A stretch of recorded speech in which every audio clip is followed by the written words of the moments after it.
ভারত নামে বিশ্বের সবচেয়ে বড় গণতান্ত্রিক দেশ, কিন্তু দিন দিন ভারতের এই তকমা ফিকে হয়ে আসছে।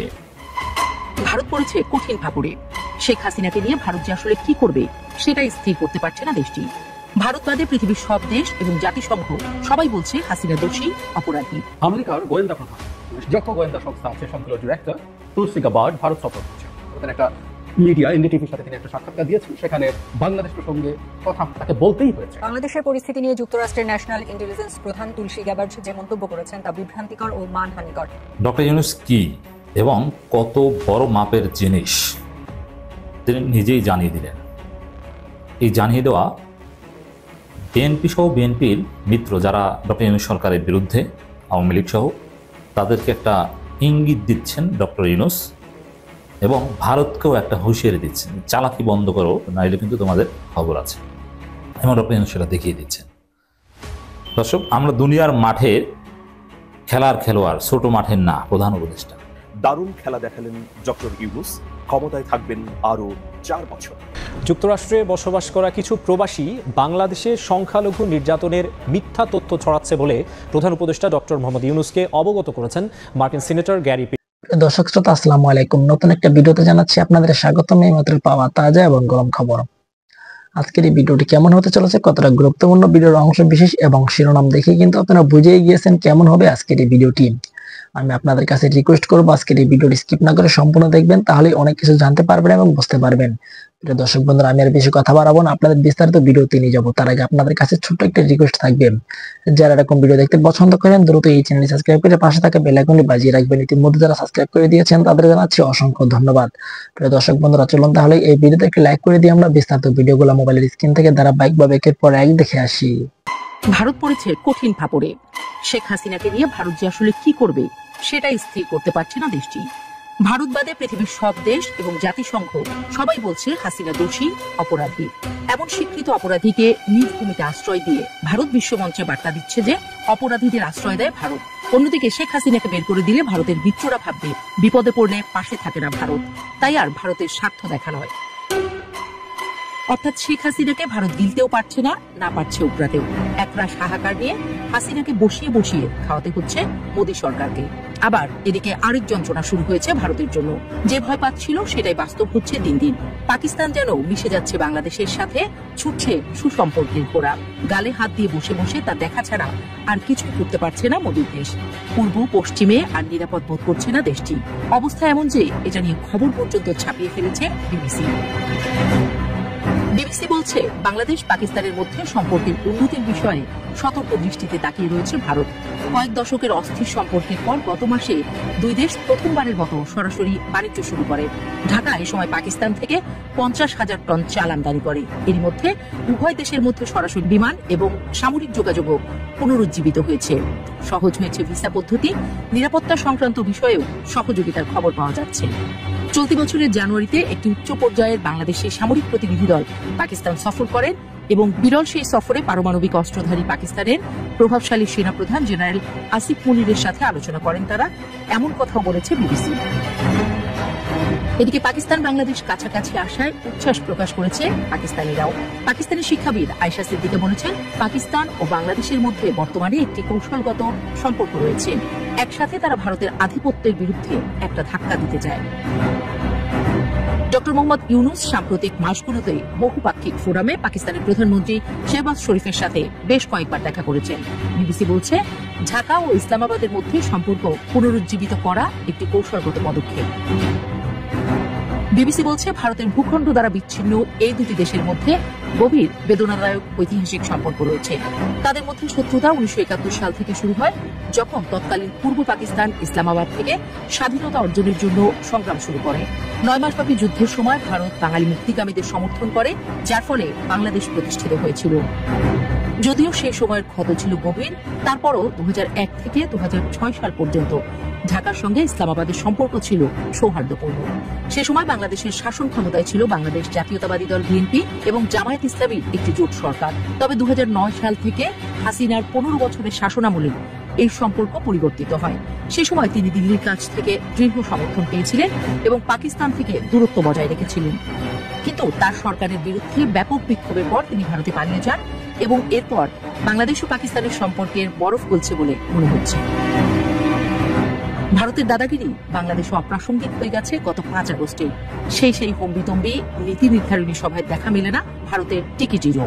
2001 থেকে 2005 সালে অনেকটা এমন পরিস্থিতিতে পড়েছিল ভারত। নিরাপত্তা নিয়ে সংশয়ে পড়ে গিয়েছিল দেশটি। 25-এর বাংলাদেশে ভারত বিরোধী মনোভাব বেড়েছে বহুগুণ। অর্থাৎ এই টার্মে আরো নিরাপত্তাহীনতায় ভুগতে হতে পারে ভারতকে। তবে আপাতত নিরাপত্তাহীনতায় ভোগা আর হাসিনাকে রেখে হাপিত্তেশ করা ছাড়া কিচ্ছুটি করার নেই ভারতে, এমনটাই মত বিশ্লেষকদের। ফেসবুকের নিউজ ফিডে একটা বয়ান কদিন ধরেই আমরা দেখতে পাচ্ছি। সেখানে বলা হচ্ছে আগামী 4 বছরে নির্বাচন হবে না, নির্বাচন হতে পারে 2028 বা 29-এর দিকে। এর মধ্যে ডক্টর ইউনূস আন্তর্জাতিক সমর্থন এবং সহায়তা নিয়ে তার দেশপ্রেমিক কিছু যোগ্য মানুষকে কাজে লাগিয়ে দেশটাকে এমন পর্যায়ে উন্নত এবং সমৃদ্ধ করবেন যা গত 54 বছর এদেশের মানুষ চেয়েছিল। এবং এই পুরো ব্যাপারটা হবে সেনাবাহিনীর প্রত্যক্ষ পরোক্ষ সহায়তায়। দেশে আর্মি শাসন আসবে না, কারণ আন্তর্জাতিক সহায়তা বন্ধ হয়, বরং আর্মির সহায়তায় ডক্টর ইউনূসই দেশ চালাবেন। ল অ্যান্ড অর্ডার দেখবে আর্মি, আন্তর্জাতিক সম্পর্ক এবং সহায়তায় দেশকে পুনর্গঠন করবেন ডক্টর মোহাম্মদ ইউনূস। 2008-এর মতো দুর্নীতির বিরুদ্ধে একটা হার্ডলাইন অ্যাকশনে যাবে সরকার। আওয়ামী লীগ, বিএনপি, জামাত, ছাত্রদের নতুন দল সব মিলিয়ে যেই দুর্নীতির সাথে জড়াবে তাকেই পিটাইয়া পিঠের চামড়া তুলে ফেলবে। এই প্রসেসে বিএনপি জনপ্রিয়তা হারাবে। ছাত্রদের দল নিজেদের লোকের অন্যায় কন্ট্রোল করতে না পারলে তারা হাওয়ায় মিলিয়ে যাবে। সাধারণ শিক্ষার্থী সহ সাধারণ মানুষ যারা গণ অভ্যুত্থান করেছিল এবং সর্বস্তরের মানুষের কাছে ইউনূস সরকারের গ্রহণযোগ্যতা এবং জনপ্রিয়তা বাড়বে। দেশে ইন্ডাস্ট্রিয়াল লেভেলে বিনিয়োগ বাড়বে, বিদেশি বড় বড় কোম্পানি দেশে আসবে, আইন শৃঙ্খলা নিরাপত্তা অনেক গুণ বাড়বে, সরকারি সেবার মান বাড়বে, ঘুষ কমবে, দ্রব্যমূল্য নাগালের মধ্যে থাকবে, কর্মসংস্থান তৈরি হবে। গণতন্ত্র ব্যাহত হলেও মানুষ ভ্রুক্ষেপ করবে না। ভারত সব ষড়যন্ত্র ভুলে ন্যায্যতার ভিত্তিতে সম্পর্ক তৈরি করতে চাইবে। সরকারের বিশেষায়িত সংস্থা যেমন দুদক, মহাকাশ গবেষণা সংস্থা, 5 অধিদপ্তর, কারিগরি অধিদপ্তর, ওয়াসা, কৃষি অধিদপ্তর সহ স্বাস্থ্য অধিদপ্তর, বিদ্যুৎ অধিদপ্তর সমূহ ইত্যাদিতে আমলাতন্ত্র বন্ধ করে নেতৃত্বে পদায়ন করা হবে স্ব সেক্টরে অভিজ্ঞতা সমৃদ্ধ মানুষকে। কোথাও মহাপরিচালক, কোথাও এমডি। সর্বোপরি দেশটা আগাবে। শুধু এটুকু দোয়া করি উনি যাতে দীর্ঘজীবী হন। দেশ ওনার কাছে অনেক কিছুই পাওয়া বাকি। আমি যাদের কাছে বা যেসব আইডি থেকে এই স্ট্যাটাসটা দেখেছি সেখানে কোনো ক্রেডিট দেওয়া হয়নি যে এটা আসলে কার লেখা। একটি আইডিতে আমি দেখলাম সেখানে পিনাকি ভট্টাচার্যের নাম দেওয়া আছে। প্রিয় দর্শক, যাই হোক, আমি এই বিষয়টি ধরে আলোচনা করতে চাই। আরো 4 বছর ক্ষমতায় থাকবেন ডক্টর মোহাম্মদ ইউনূস। এটা কি আসলে আমাদের কাছে বিশ্বাসযোগ্য কিনা? তার আগে ডক্টর মোহাম্মদ ইউনূসের দুটো বক্তব্যকে আপনাদের সামনে রাখতে চাইছি। প্রথম বক্তব্য, এই দুটো বক্তব্যই সোমবারে দেয়া। প্রথম বক্তব্যটি হচ্ছে, তিনি বলেছেন বাংলাদেশ দুনিয়ার মাঠে খেলার খেলোয়াড়, ছোট মাঠে খেলার খেলোয়াড় না। স্বপ্নের সাধের বাংলাদেশ গঠনে সবাইকে দলবদ্ধ খেলোয়াড় হিসেবে খেলতে হবে। টিম ওয়ার্ক জরুরি এবং বাংলাদেশের যতগুলো টিম আছে তার মধ্যে সবচেয়ে গুরুত্বপূর্ণ হচ্ছে পুলিশ। সোমবার এই বক্তব্য তিনি পুলিশদের উদ্দেশ্যে দিয়েছেন। পুলিশের ঊর্ধ্বতন কর্মকর্তাদের সঙ্গে আইন শৃঙ্খলা পরিস্থিতি নিয়ে বক্তব্য দিয়েছেন তিনি। প্রধান উপদেষ্টা ডক্টর মোহাম্মদ ইউনূস আরো বলেন যে আমরা দুনিয়ার মাঠে খেলার খেলোয়াড়, আমরা ছোট মাঠে খেলার খেলোয়াড় না। ওই যে বললাম বাংলাদেশ অপূর্ব একটা দেশ, সে দেশে যারা আমরা দুনিয়ার মাঠে খেলি আমাদের দেখে লোকে হাততালি দেয় যে এরা এসেছে। বাংলাদেশ নেমেছে এবার, ওরকম চাই ওরকম, এবং করতে পারি, আমরা বাস্তবে পারি, আমাদের সেই সুযোগ আছে। সেই সুযোগের কথা বারে বারে বলার চেষ্টা করছি, এই সুযোগগুলো যেন আমরা গ্রহণ করি। প্রিয় দর্শক, আরো কথা বলেছেন মোহাম্মদ ইউনূস। তিনি বলেছেন যে অতীত নিয়ে কান্নাকাটি করার দরকার নেই, নতুনের জন্য আমরা প্রস্তুত এবং করে দেখাবো। এটা মুখে বলার দরকার নেই, কাজে বলবো যে হ্যাঁ এই হলো নতুন বাংলাদেশের পুলিশ বাহিনী। প্রিয় দর্শক, এরপরে তিনি পুলিশের উদ্দেশ্যে আরো কিছু পরামর্শ দিয়েছেন। সোমবার তিনি তার বক্তৃতায় আরো গুরুত্বপূর্ণ কিছু কথা বলেছেন। যেমন আমরা যে স্ট্যাটাসটির কথা পড়লাম, যেটা আসলে ফেসবুকের নিউজ ফিডে সয়লাভ হয়ে গেছে, সেই স্ট্যাটাসের সুতো ধরে আমি ডক্টর মোহাম্মদ ইউনূসের এই বক্তব্যটি সামনে রাখতে চাই। মোহাম্মদ ইউনূস বলেছেন অন্তর্বর্তীকালীন সরকারের হাতে খুব বেশি সময় নেই। আমরা ইতোমধ্যে 7 মাস সময় পার করে এসেছি। আমরা বলেছি ডিসেম্বরে নির্বাচন হবে, কাজেই কি কি সংস্কার করতে চাই করে ফেলতে হবে। প্রিয় দর্শক, এটা হচ্ছে তিনি নিজের আত্মসমালোচনা বোধ থেকে এই উচ্চারণগুলো করেছেন। হঠাৎ করেই কেন এই ধরনের আওয়াজ উঠল যে ডক্টর মোহাম্মদ ইউনূস আরো 4 বছর ক্ষমতায় থাকবেন। প্রিয় দর্শক, এর পেছনে দুটো কারণ রয়েছে। আপনারা জানেন গত 7 মাসে অনেক অভাব অভিযোগের উপর নির্ভর করে এই সরকার তার সময় পার করেছে।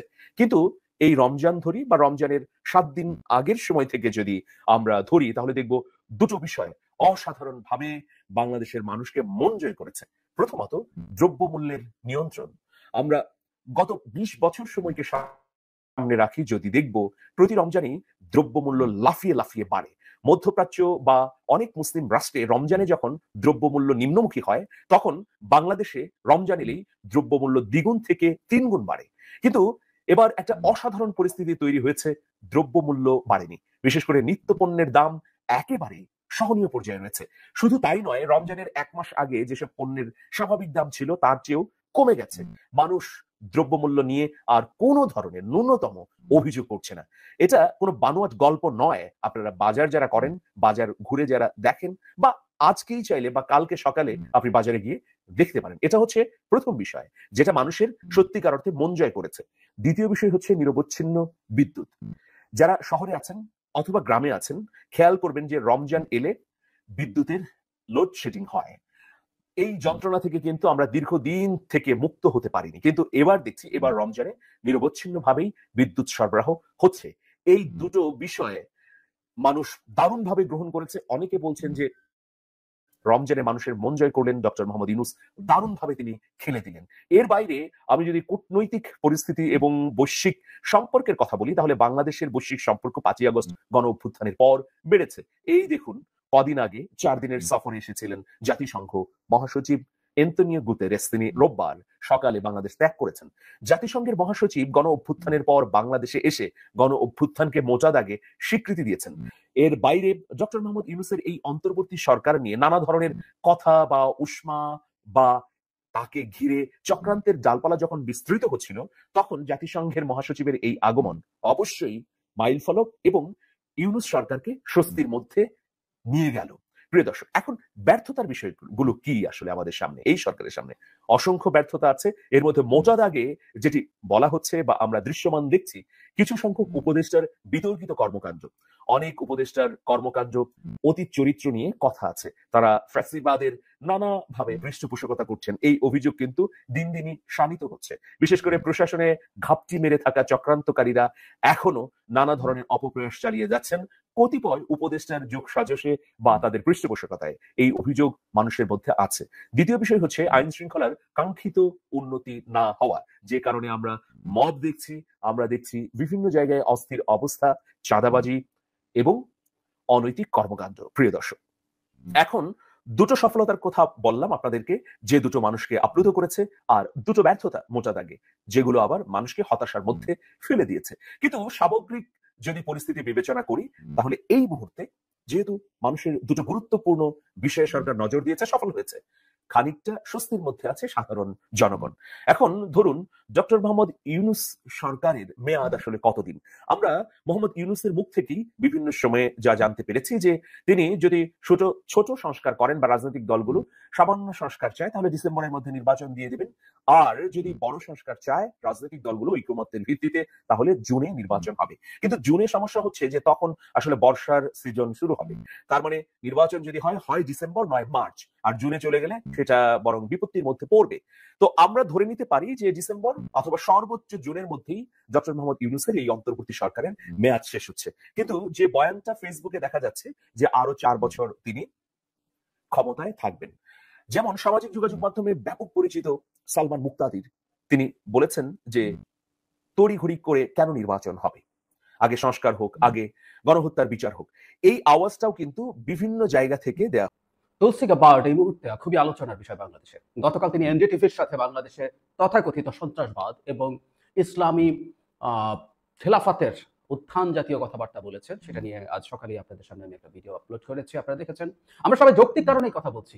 ইনফ্যাক্ট গতকাল তার এই মন্তব্যের পর সরকারের দিক থেকে বেশ টাফ একটা প্রতিক্রিয়া জানানো হয়েছে। আমরা এটার সাথে আছি। মানে বাংলাদেশ একটা সার্বভৌম দেশ, এই সরকার যখন তার জায়গা থেকে এভাবে কথা বলবে সেটা আমাদের দেখতে ভালো লাগে। কিন্তু একটা কথা খুব জরুরি, এ ধরনের বিবৃতি দিয়েই আসলে আমরা পার পাবো কিনা সেটা একটু মনে রাখতে হবে। একটু বিবৃতিটা পড়ি। প্রেস উইং থেকে বলা হয়েছে, তুলসী গাবার্ড অভিযোগ তুলেছেন যে বাংলাদেশের ধর্মীয় সংখ্যালঘুদের নিপীড়ন ও হত্যা কোট আনকোট এবং দেশে ইসলামী সন্ত্রাসীদের হুমকির মধ্যে ইসলামী খেলাফত অনুযায়ী শাসন করার আদর্শ ও উদ্দেশ্য নিহিত আছে। আমরা এই ধরনের মন্তব্যে গভীরভাবে উদ্বিগ্ন ও মর্মাহত। তার এই বিবৃতি বিভ্রান্তিকর এবং বাংলাদেশের ভাবমূর্তির জন্য ক্ষতিকর। এই জাতি ইসলামের অন্তর্ভুক্তিমূলক ও শান্তিপূর্ণ চর্চা করে এবং চরমপন্থা ও সন্ত্রাসবাদের বিরুদ্ধে লড়াইয়ে উল্লেখযোগ্য অগ্রগতি অর্জন করেছে উল্লেখ করা হয় বিবৃতিতে। বলা হয়, গাবার্ডের মন্তব্য কোনো প্রমাণ বা সুনির্দিষ্ট অভিযোগের ভিত্তিতে নয়, বরং পুরো জাতিকে মোটা দাগে এবং অযৌক্তিকভাবে চিহ্নিত বা চিত্রিত করেছে। বিশ্বের অনেক দেশের মতো চরমপন্থা চ্যালেঞ্জের মুখোমুখি হয়েছে, তবে আইন প্রয়োগকারী সংস্থা, সামাজিক সংস্কার এবং অন্যান্য সন্ত্রাস বিরোধী প্রচেষ্টার মাধ্যমে এই সমস্যাগুলোর মোকাবেলায় মার্কিন যুক্তরাষ্ট্র সহ আন্তর্জাতিক সম্প্রদায়ের সঙ্গে অংশীদারিত্বের ভিত্তিতে অব্যাহতভাবে কাজ করে। ভিত্তিহীনভাবে বাংলাদেশকে ইসলামী খেলাফত ধারণার সঙ্গে যুক্ত করায় শান্তি, স্থিতিশীলতা এবং অগ্রগতির প্রতি প্রতিশ্রুতিবদ্ধ অসংখ্য বাংলাদেশী এবং বিশ্বজুড়ে তাদের বন্ধু ও অংশীদারদের কঠোর পরিশ্রমকে অবমূল্যায়ন করা হয়েছে। ইসলামী খেলাফতের সঙ্গে যুক্ত করার কোনো প্রচেষ্টা বাংলাদেশে তীব্র নিন্দা জানায়। তারপরে এসব ব্যাপারে কথাবার্তা বলছে, সরকারের সাথে সংলাপ করতে চায়, মানে ভারতীয় সরকারের সাথে, ইত্যাদি ইত্যাদি। So it was a strong and logical statement. কিন্তু একটা কথা খুব জরুরি, আমি আসলে এই ভিডিওতে মূলত এটা এবং তার সাথে আরেকটা জিনিস যোগ করে দিতে চাই। আমি সকালে বলেছিলাম, আপনারা যে আমাকে নিয়মিত দেখেন তারা দেখেছেন যে তুলসী গাবার্ড যখন প্রাথমিকভাবে মনোনয়ন পেয়েছিলেন সিনেট হিয়ারিং এর আগেই, তখন আমি তুলসী গাবার্ডকে নিয়ে একটা ভিডিও করেছিলাম এবং আমি বলেছিলাম যে এটা আমাদের জন্য একটা ঝুঁকির জায়গা হতে যাচ্ছে। সেই ভিডিওটা আমি যোগ করে দেবো শেষে, এই ভিডিও শেষের দিকে। কিন্তু যে কথাটা বলছিলাম, বিবৃতি দিয়ে আসলে ভারত বা আমেরিকা যদি কোনো কিছু শেষ পর্যন্ত বাংলাদেশের বিরুদ্ধে করতে চায়, সেটা ঠেকানো যাবে না। বিশেষ করে ভারত চেষ্টা করবে, ওর শতভাগ ডিসইনফরমেশন দিয়ে চেষ্টা করবে, কিন্তু আমেরিকাকে কনভিন্স করার জন্য বা গ্লোবাল কমিউনিটিকে কনভিন্স করার জন্য আমাদের পদক্ষেপ নিতে হবে। সকালের ভিডিওতে আমি খুব দীর্ঘ একটা তালিকা দিয়ে দেখিয়েছি আদতে বাংলাদেশে এই ধরনের প্রচুর ইসলামী জঙ্গিবাদীর উত্থান, খেলাফতের উত্থান হচ্ছে। এটা পোর্ট্রে করার মতো যথেষ্ট ডেটা, যথেষ্ট ইনফরমেশন ভারতের হাতে আছে, যেটা তারা সারা পৃথিবীতে প্রচার করতে পারে। সরকারের উচিত হবে, এসব বিবৃতি তো আছে, ঠিক আছে, বলবো আমরা ঢালাও বিবৃতির বিরুদ্ধে, কিন্তু পদক্ষেপ নিয়ে দেখাতে হবে যে এই সরকার কঠোর হস্তে সবকিছু দমন করছে। সেটা যদি না হয়, আসলে এটা ঠেকিয়ে রাখা যাবে না, কারণ তুলসী গাবার্ডকে আমাদের চিনতে হবে। আমি সেই চেনার জন্যই আমার পুরোনো ভিডিওর শেষে জুড়ে দিচ্ছি। সেটা দেখলে যে কেউ বুঝতে পারবেন ভারতের অকল্পনীয় রকম প্রভাব এই নারীর প্রতি ওপরে আছে এবং অত্যন্ত পাওয়ারফুল একটা পদে আছে। এবং আই রিপিট, অনেকগুলো ভিডিওতে বলেছি, ট্রাম্প প্রশাসনের অতি গুরুত্বপূর্ণ অনেক জায়গায় ভারতীয় বংশোদ্ভূতরা আছে। সুতরাং আমাদের সতর্ক থাকা খুবই জরুরি। যারা আগে আমার এই তুলসী গাবার্ডকে নিয়ে ভিডিওটা দেখেছেন তাদের প্রয়োজন নেই, কিন্তু যারা দেখেননি তারা একটু দেখবেন আশা করি। আমেরিকার প্রেসিডেন্ট নির্বাচিত হওয়া ডোনাল্ড ট্রাম্প তার বিভিন্ন ক্ষেত্রে বিভিন্ন মানুষজনকে নিয়োগ করছেন। আমরা জানি তার ক্ষমতা নিতে এখনো বেশ খানিকটা সময় বাকি আছে, 2 মাসের মতো সময়, কিন্তু তার আগেই তিনি তার নিয়োগ নিশ্চিত করছেন। এর মধ্যে অনেকগুলো নিয়োগ নিয়ে যেমন আলোচনা আছে, সমালোচনা আছে, কিন্তু একটা নিয়োগ তীব্র বিতর্ক তৈরি করেছে। আমরা এর মধ্যে খেয়াল করেছি, ইনি হচ্ছেন তুলসী গাবার্ড। তাকে যে পদে পদায়ন করা হয়েছে সেটা নিয়ে এমনকি তার পার্টির মধ্যেও সমালোচনা তৈরি হয়েছে, অন্যান্য ক্ষেত্রে তো হয়েছেই। তার চেয়ে জরুরি কথা, এই তুলসীর পদায়ন করার ফলে বাংলাদেশে আমেরিকা ট্রাম্প আসার ফলে যে প্রভাব তৈরি হওয়ার সম্ভাবনা আছে, সেটার উপরেও কোনো পরিস্থিতি নতুন করে তৈরি হবে কিনা। বিশেষ করে আমরা যে ব্যাপারে অলমোস্ট সব একমত যে আমেরিকা সরাসরি বাংলাদেশে খুব প্রবলেম কিছু না করলেও ভারতের, বিশেষ করে নরেন্দ্র মোদী সরকারের বাংলাদেশের ওপরে যে ধরনের চাপ এবং অসহযোগিতা করছিল, সেই প্রবণতা বাড়তে পারে। তাহলে প্রশ্ন হচ্ছে, তুলসী যদি হয় সেটা আরও বেড়ে যাবে কিনা বা এটা পটেনশিয়াল কোনো ইম্প্যাক্ট আছে কিনা। আমার মনে হয় একটু নিউট্রালি ব্যাপারটা দেখা দরকার। খুব তুলনামূলকভাবে ইয়াং এই মানুষটাকে ন্যাশনাল সিকিউরিটি এজেন্সির ডিরেক্টর হিসেবে নেওয়া হয়েছে। মানে তার বয়স 43, কিছুটা মিলিটারিতে কাজ করার অভিজ্ঞতা আছে, কংগ্রেসের সদস্য ছিলেন, ইন্টারেস্টিং পলিটিক্যাল ব্যাকগ্রাউন্ড আছে। উনি এই অল্প কিছুদিন আগে মাত্র রিপাবলিকান পার্টিতে জয়েন করেছেন, which is really very surprising. এর মধ্যে এত দ্রুত এত ওপরে উঠে গেছেন তিনি। প্রাইমারি হয়েছিল যখন বাইডেনের সাথে প্রথম বার্নি স্যান্ডার্সের পক্ষ হয়ে তিনি কাজ করেছেন, এমনকি নির্বাচন প্রার্থীও হতে চেয়েছিলেন। যাই হোক, সেই গাবার্ড পরে রিপাবলিকান পার্টিতে জয়েন করেন এবং খুব দ্রুত তিনি উঠে আসেন। এরপর তিনি যেটার চিফ হলেন, মানে গোয়েন্দা প্রধানের অধীনে 17টা, if I am not wrong, আমি গুনেই দেখলাম, এর মধ্যে সিআইএকে আমরা খুব ভালো মতো চিনি, সিআইএ সহ মিলিটারি, নেভি, এয়ারফোর্স, কোস্টগার্ড, প্রত্যেকের যত রকম ইন্টেলিজেন্স সার্ভিস আছে, সব ইন্টেলিজেন্স সার্ভিসকে তারা এক আমব্রেলার নিচে নিয়ে এসে তার একটা প্রধান পদ তৈরি করেছেন। এটা রিলেটিভলি নতুন একটা পদ। বলা হয় যে 9/11-এর পর এই পদটা প্রয়োজনীয়তা ফিল করা হয় এবং 2004 সালে এই পদটা সৃষ্টি করা হয়েছিল। আমরা বুঝতে পারছি যে উনি কত পাওয়ারফুল। তার নিয়োগের পরপরই একটা আলোচনা ছড়িয়ে পড়েছিল যে ভারতের বংশোদ্ভূত কিনা তিনি, ভারতীয় কিনা, ইন্ডিয়ান আমেরিকান কিনা। কারণ আমরা জানি যে ভারতের ডায়াসপোরা এখন সারা পৃথিবীতে খুব গুরুত্বপূর্ণ জায়গাগুলোতে চলে গেছে। আমরা এর মধ্যে জেনে গেছি সেকেন্ড লেডি মানে ভাইস প্রেসিডেন্টের ওয়াইফও একজন ভারতীয় বংশোদ্ভূত, কিন্তু তুলসী ভারতীয় নন। আসলে তার মা হিন্দু ধর্মের ইমপ্রেসড হয়ে হিন্দু ধর্ম গ্রহণ করেছিলেন, এমনকি পরে একটা সময় তার বাবাও হিন্দু ধর্ম গ্রহণ করেন এবং তার মা সেই হিন্দু ধর্ম ইন্সপায়ার্ড হয়ে তার সন্তানদের নাম হিন্দু ধর্মের মতো করে রেখেছেন। তিনি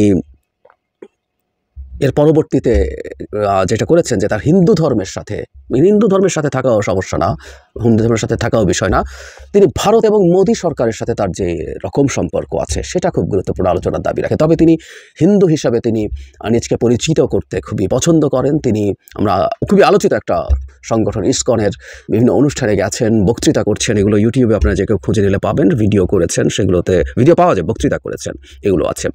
বিজেপির সাথে তার অকল্পনীয় রকম নৈকট্য আছে। বিবিসি বাংলার একটা রিপোর্ট এভাবে লিখছে 2015 সালে তুলসী বিয়ে করেন ভারতের আলোচনা বৈদিক নিয়ম অনুযায়ী। একজন সিনেমাটোগ্রাফারকে বিয়ে করেছিলেন, কিন্তু সেখানে বৈদিক নিয়ম অনুযায়ী। সেই বিয়েতে ইন্টারেস্টিংলি উপস্থিত ছিলেন মার্কিন যুক্তরাষ্ট্রে ভারতের তৎকালীন ভারপ্রাপ্ত রাষ্ট্রদূত ও তরণজিৎ সান্ধু ও রাম মাধবের কথা আমরা জানি। তখন উনি রাম মাধব বিজেপির মুখপাত্র ছিলেন, পরে উনি সম্ভবত জেনারেল সেক্রেটারিও হয়েছিলেন। RSS এর মুখপাত্র ছিলেন রাম মাধব। সো তারা সেখানে গেছেন এবং বিয়ের অনুষ্ঠানে রাম মাধব প্রধানমন্ত্রী নরেন্দ্র মোদীর একটি ব্যক্তিগত বার্তা পড়ে শুনিয়েছিলেন এবং একটা গণেশের মূর্তি উপহার দিয়েছিলেন। এরপর কয়েক মাস আগে প্রথমবারের মতো ভারতে এসেছিলেন মোদীর, তিনি ব্যাপক প্রশংসা করেন। তিনি বলেছিলেন মোদী একজন খুবই শক্তিশালী নেতা এবং তিনি ভারতকে কোন পথে নিয়ে যেতে চান সে বিষয়ে তার দৃষ্টিভঙ্গি স্বচ্ছ। তিনি এমন একজন নেতা যার ভারতের জন্য প্ল্যান অফ অ্যাকশন রয়েছে। শুধু তাই নয়, তিনি একটা স্কুল ঝাড়ু দিয়ে নরেন্দ্র মোদীর স্বচ্ছতা অভিযানের প্রতি সমর্থনও দেখিয়েছিলেন।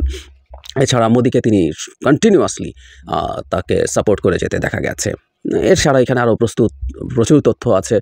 2014 সাল থেকে প্রধানমন্ত্রী নরেন্দ্র মোদীকে সমর্থন করে আসছেন মিস গাবার্ড। 2002 সালের গুজরাট দাঙ্গাকে কেন্দ্র করে যখন মার্কিন সরকার তৎকালীন গুজরাটের মুখ্যমন্ত্রী নরেন্দ্র মোদীকে ভিসা দিতে অস্বীকার করেছিল, সরকারের সেই সিদ্ধান্তের সমালোচনায় মুখর কয়েকজন নেতাদের মধ্যে তুলসী গাবার্ডও ছিলেন। আমরা বুঝতে পারছি তাহলে তাদের নেক্সাস আগে থেকেই আছে, আমরা এটাকে নেক্সাস হিসাবে বলতে পারবো।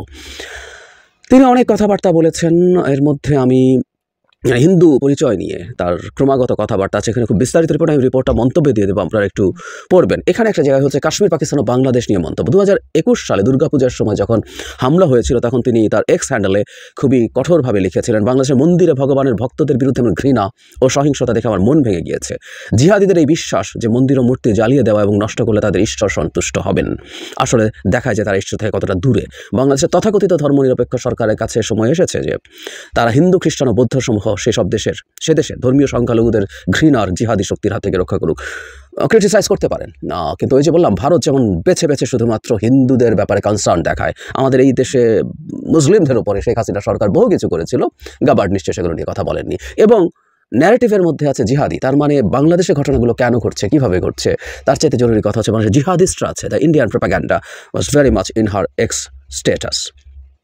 তারপর তিনি জম্মু কাশ্মীর নিয়ে ইভেন পাকিস্তান ইস্যুতে যখন আর্টিকেল 370 বাতিল করেছিল, কাশ্মীরের বিশেষ স্টেটাস বাদ করেছে, তখন তিনি সেটাও একরকম অ্যাম্বিগুয়াস রেখে তিনি সব কিছু সরিয়ে রেখেছিলেন আলোচনা থেকে। এক অর্থে তিনি ভারতের সরকারকে তিনি নিশ্চিতভাবেই সাপোর্ট করেছিলেন। সো মোটামুটি আরও অনেক তথ্য আছে। তিনি বাশার আল আসাদের সাথে দেখা করেছেন, তিনি এরদোগানকে স্ট্রংলি মৌলবাদী ধরনের মন্তব্য করে উগ্র ইসলামিক এসব বলে সমালোচনা, এরকম নানান রকম আলোচনা তার বিরুদ্ধে আছে। খুব ইন্টারেস্টিংলি ডেমোক্র্যাট একজন সদস্য, ডেমোক্র্যাট দলের একজন মানুষ, যিনি সেই দলের হয়ে কংগ্রেসে গেছেন, দীর্ঘদিন সেই দলের সাথে কাজ করেছেন, খুবই সারপ্রাইজিংলি তার আচরণ বা ওই দলে থাকা অবস্থায় তার আচরণ শুধু রিপাবলিকানও না, ট্রাম্পের যে চরিত্র, ট্রাম্পিজম বলে, ট্রাম্পিজমের সাথে খুব মেলে তার অ্যাটিটিউড, তার ধরন। যে আমাদের জন্য কনসার্নের জায়গা কোনটা, আমরা ট্রাম্প আসায় যে সংকটটা হওয়ার সম্ভাবনা আছে বলে মনে করি, এবং সেই সম্ভাবনা অনেক আছে, সরকারকে ফেলে দেবে সেরকমও না, আবার এই সঙ্গে এখানে কিছুই না। কেউ বলার চেষ্টা করছেন আমেরিকা স্টেটের পলিসি সব কিছু হবে, আম সরি, তারাও ভুল বলছেন। কারণ ট্রাম্পকে আগেও বলেছি, and try to remember that please, ট্রাম্পকে রিপাবলিকান প্রেসিডেন্ট হিসাবে দেখা ঠিক হবে না। ট্রাম্পের যে ধরন, যে ব্যক্তি ট্রাম্প যেভাবে দেশ চালান, সরকার চালান, যেটা আমরা আগে দেখেছি, মানে উনি কী করবেন এই আলোচনা করতে হবে না, উনি কী করেছেন আমরা জানি, তো ভবিষ্যতেও কী করতে পারেন আমরা ধারণা করতে পারি যৌক্তিকভাবে। ট্রাম্পিজম বলে এটাকে।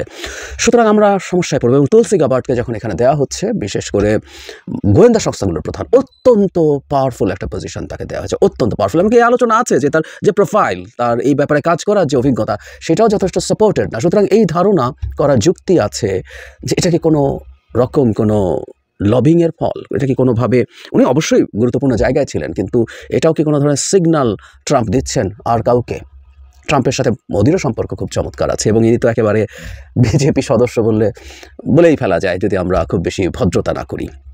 এবং উনি একজন হিন্দুত্ববাদী, হিন্দু হয় সমস্যা নেই, হিন্দু হয় কোনো সমস্যা নেই, হিন্দু একটা ধর্ম, কিন্তু হিন্দুত্ববাদ, ইহুদি হওয়ার ইহুদিবাদ, জায়নিজম একই জিনিস না, সেই রকমই ব্যাপার। সো ওনাকে তার সোফার যত ডকুমেন্ট আমাদের সামনে আছে, হিন্দুত্ববাদীদের মতো কথা বলেন তিনি, এবং খুবই ভেরি মাচ অ্যালাইন্ড। এবং এখন না, অনেক আগে থেকেই মোদির সাথে, যে তার বিয়ের সময় থেকে এতটা গুরুত্ব দিয়ে ভারত তার সাথে যোগাযোগ এবং সম্পর্ক রক্ষা করেছে, তাতে বোঝা যায় যে এর সাথে ভারতের ইন্টারেস্টের খুব গুরুত্বপূর্ণ যোগাযোগ আছে। এখন আমেরিকার সবগুলো গোয়েন্দা সংস্থার যিনি প্রধান, তার এই সমর্থন এবং মোদিকে তার ব্ল্যাঙ্ক চেক দেওয়ার যে টেন্ডেন্সি আগে ইনি দেখিয়েছেন, তাতে পাল্টে যাওয়ার কথা এমন কোনো মেজর কারণ নেই।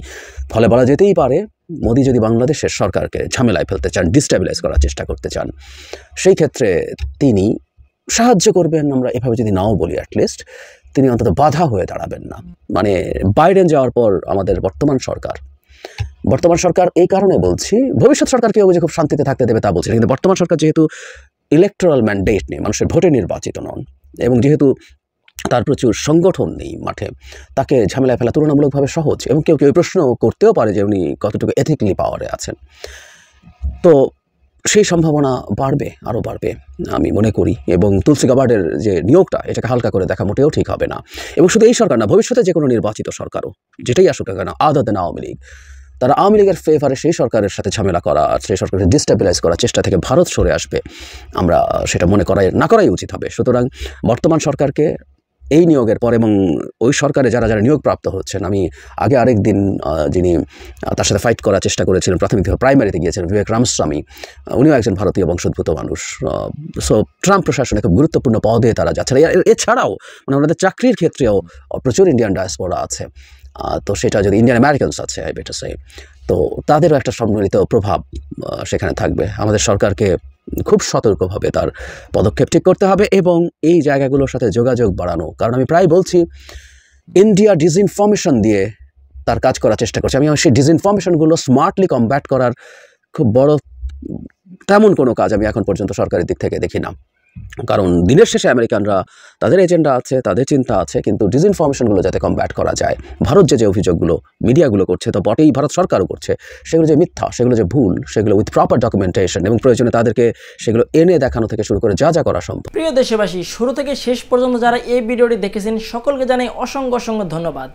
যারা এরকম নিউজ ভিডিও পেতে পছন্দ করেন তারা অবশ্যই এই চ্যানেলটি সাবস্ক্রাইব করে পাশে থাকা বেল আইকনটি বাজিয়ে দিবেন। যারা এখন এই ভিডিওটি শেয়ার করেননি, এই ভিডিওটি দ্রুত শেয়ার করে সকলকে দেখার সুযোগ করে দিন। আজকের মতন এই পর্যন্ত, দেখা হচ্ছে পরবর্তী কোনো ভিডিও নিয়ে ইনশাল্লাহ।